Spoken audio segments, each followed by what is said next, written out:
K Shaji, ഇവിടെ CPM സംസ്ഥാന secretary വിശദീകരിക്കുന്നത് ഈ പറയുന്ന ഇത് ആര് ചെയ്താലും അവർ നമ്മളിൽ പെട്ടവരല്ല എന്നാണ്. പക്ഷേ റിബേഷ് DYFയുടെ പ്രാദേശിക നേതാവാണ്. റിബേഷിനെ തള്ളി പറയുന്നില്ല, കാരണം റിബേഷിനെ എവിടെ നിന്നാണ് കിട്ടിയതെന്ന് അറിയില്ല എന്നാണല്ലോ പറഞ്ഞിട്ടുള്ളത്. അപ്പോൾ അദ്ദേഹം ചിലപ്പോൾ ഏതെങ്കിലും പബ്ലിക് ആയിട്ടുള്ള വാട്സപ്പ് ഗ്രൂപ്പുകളിൽ കണ്ടിട്ട് ഇങ്ങനെയൊക്കെ UDF ചെയ്യുന്നു എന്ന പേരിൽ അത് സഖാക്കളുടെ ഒരു ഗ്രൂപ്പിലേക്ക് ഇട്ടുകൊടുത്താവാം. അങ്ങനെയാവാമല്ലോ. അങ്ങനെയും ഒരു സംശയത്തിന് ആനുകൂല്യം റിബേഷ് കൊടുത്തുകൂടെ? അല്ല, ഇതിന് സംശയത്തിൻ്റെ ആനുകൂല്യം കൊടുക്കുക എന്നുള്ളതിനേക്കാൾ ഉപരി നമ്മുടെ കയ്യിൽ ഒരു കണ്ടന്റ് കിട്ടുന്നു. അപ്പോൾ അത് വളരെ കമ്മ്യൂണൽ പോസ്റ്റാണെന്നാണ് ഈ പോലീസ് ഇപ്പോൾ കോടതിയിൽ കൊടുത്ത റിപ്പോർട്ടിൽ പോലും പറയുന്നത്. അപ്പം അങ്ങനെ ഒരു സാധനം അത് രാഷ്ട്രീയ പ്രവർത്തകരാകട്ടെ, മാധ്യമപ്രവർത്തകരാകട്ടെ, മറ്റാരുമാകട്ടെ, നമ്മുടെ കയ്യിൽ കിട്ടിയാൽ നമ്മൾ അതിനെ എങ്ങനെ ഉപയോഗിക്കുന്നു എന്ന് നമ്മൾ നോക്കണം.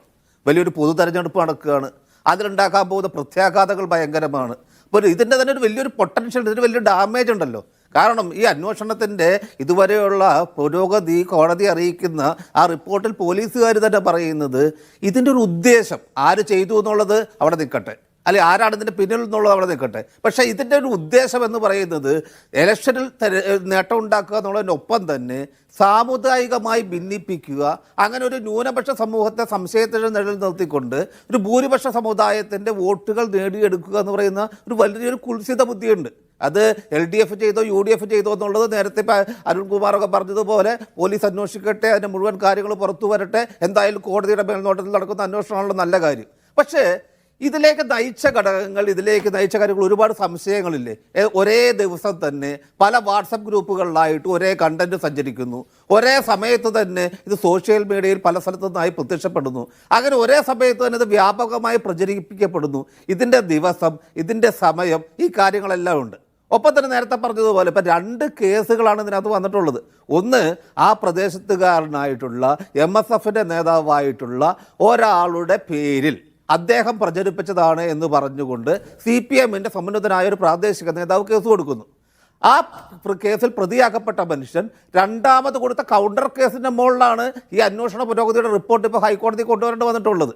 അപ്പോൾ ഇങ്ങനെ ഇപ്പം നമ്മളിത് ഇയാൾ രണ്ടാമത് ഈ കേസിന് പോയിട്ടില്ല എന്ന് വിചാരിക്കുക, സ്വാഭാവികമായിട്ടും നമ്മളടക്കം ചർച്ച ചെയ്ത താങ്കളായാലും ഈ ചർച്ചയിൽ പങ്കെടുത്ത നമ്മളടക്കം എല്ലാവരും ആ മനുഷ്യനെ, ആ MSFകാരനായ മനുഷ്യനെ സംശയിക്കുന്ന ഒരവസ്ഥ ഉണ്ടാവും. ഈ രാജ്യം ഇസ്ലാമോഫോബിയയുടെ കാര്യം നമുക്ക് ആർക്കും, ഈ പാനലിരിക്കുന്ന ആളുകൾക്കോ ചർച്ച നയിക്കുന്ന താങ്കൾക്കോ പറഞ്ഞു തരേണ്ട കാര്യമില്ല. ഈ രാജ്യത്തെ സ്ഥിതി എന്താണ് നമുക്കറിയാം. അപ്പോൾ ഒരു ചെറുപ്പക്കാരനായ ഒരു പൊതുപ്രവർത്തകൻ, അയാളെ അങ്ങേയറ്റം ഹീനമായ ഒരു വിചാരണയ്ക്ക് വിട്ടുകൊടുക്കുന്ന തരത്തിലുള്ള ഒരു ആസൂത്രിതമായ ഗൂഢാലോചന ഇവിടെ നടന്നിട്ടില്ലേ? അപ്പോൾ ആ കാര്യത്തിന് നമുക്ക് അങ്ങനെ ഗൗരവമല്ലാതെ തള്ളിക്കളയാൻ പറ്റുമോ?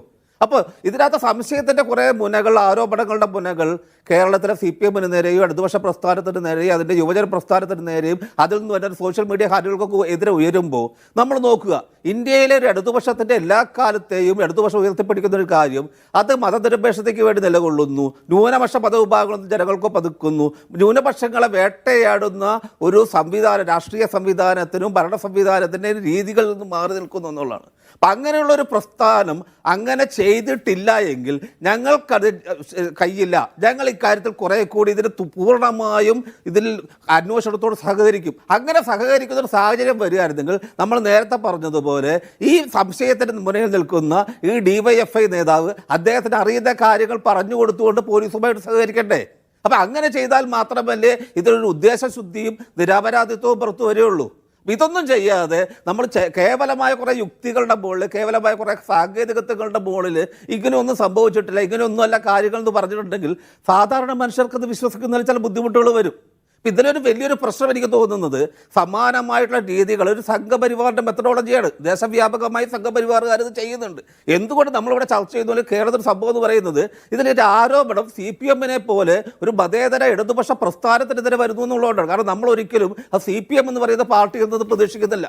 നമുക്ക് CPMനോട് മറ്റു പല കാര്യങ്ങളിലും അഭിപ്രായ വ്യത്യാസമുണ്ടെങ്കിലും ഈ ഒരു സംഭവത്തിൻ്റെ മുകളിൽ ഈ നിമിഷത്തിൽ പോലും അന്വേഷണത്തിലൂടെ പോലീസോ സംവിധാനങ്ങളോ അതിന് സത്യം പുറത്തു കൊണ്ടുവരട്ടെ എന്നുള്ള ഒരു സംശയത്തിൻ്റെ ആനുകൂല്യങ്ങൾ കൊടുക്കാൻ നമ്മൾ തയ്യാറാകുന്നത് അതൊരു ഇടതുപക്ഷ പ്രസ്ഥാനമാണെന്നുള്ളതുകൊണ്ട് മാത്രമാണ്. അപ്പോൾ ഇവിടെയാണ് നമ്മുടെ ഒരു കാര്യം. കാരണം ഒരു കേരളത്തിന്റെ ചരിത്രത്തിൽ കേട്ടുകേൾവിയില്ലാത്ത മറ്റേത് കാര്യത്തിലും കൊലപാതക രാഷ്ട്രീയം കേരളത്തിലുണ്ടായിട്ടുണ്ട്, അക്രമ രാഷ്ട്രീയം കേരളത്തിലുണ്ടായിട്ടുണ്ട്. പക്ഷേ ആസൂത്രിതമായി ഒരു ന്യൂനപക്ഷ സമുദായത്തിലുള്ള കുറേ ആളുകളെ സംശയത്തിന് മുന്നിൽ നിർത്തുക, അതുപോലെ തന്നെ ന്യൂനപക്ഷ സമുദായത്തിൽ നിന്നുള്ള ഒരു ചെറുപ്പക്കാരനായ പൊതുപ്രവർത്തകനെ കുറ്റാരോപിതരാക്കി ഒരു വർഗീയമായൊരു പ്ലോട്ട് രൂപീകരിച്ചതിൻ്റെ ആളായിട്ട് മുന്നോട്ട് കൊണ്ടുവരിക. നമ്മൾ നോക്കുക, നമ്മളൊക്കെ ഈ ബാബറി മസ്ജിദ് രാമജന്മഭൂമി പ്രശ്നത്തിൻ്റെ കാലഘട്ടത്തിൽ വളർന്നു വന്ന മനുഷ്യന്മാരാണ്. ആ കാലഘട്ടത്തിൽ രാജ്യത്തുണ്ടായിട്ടുള്ള എത്രയെത്ര വ്യാജ നിർമ്മിതികൾ, ഇതുപോലുള്ള നിസ്സാരമായ സംഭവങ്ങൾ, എത്രയെത്ര വർഗീയ കലാപങ്ങൾക്ക് തീ കൊടുത്തിട്ടുണ്ട്. നമുക്ക് ഒരുപാട് കാര്യങ്ങൾ ഓർമ്മയില്ലേ? ഇപ്പോൾ ഈ ഭീഷ്മ സാഹ്നിയുടെ തമസ് എന്ന് പറയുന്ന നോവൽ ഒരുപാട് കാലം കേരളത്തിൻ്റെ അതിൻ്റെ വിവർത്തനം വന്ന ആളുകൾ വായിച്ചിട്ടുണ്ട്.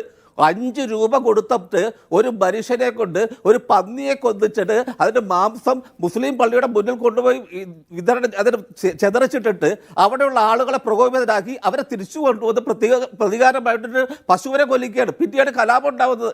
ഇങ്ങനെ പരസ്പരം സമുദായങ്ങളെ തമ്മിൽ വളരെ സൗഹാർദ്ദപരമായി ജീവിച്ചു പോകുന്ന മനുഷ്യരെ തമ്മിലടിപ്പിക്കുന്ന ഒരു സമീപന രീതിക്കെതിരെ നമ്മളെല്ലാവരും കൂട്ടായി ചിന്തിക്കണ്ടേ?